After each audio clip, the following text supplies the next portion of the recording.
Usong-uso ngayon ang Ilocos Empanada. Kahit saan ka magpunta, parang may makikita ka nagbebenta nito. Pero nung makita ko tong empanada stall sa may Sampaloc, Manila, grabe, kakaiba to. Another day, another gutom.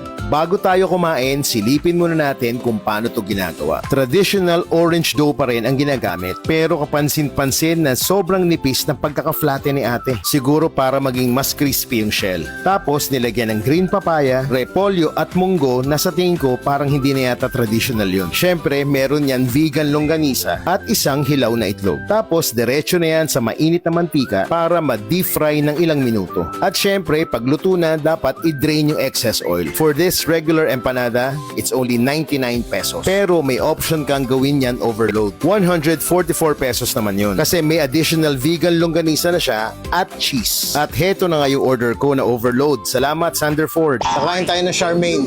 Biyakin natin si Charmaine. Yan oh.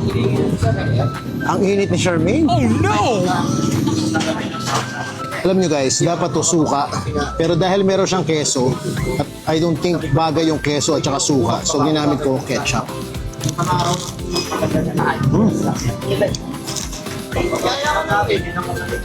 At kung gusto nyo rin subukan si Charmaine, matatagpuan sila sa kanto ng M. De La Fuente at G. Tuason dito sa may Sampaloc, Manila. Katabi ng Security Bank, nasa harap sila ng Nebu Spa at tapat ng refill gas station.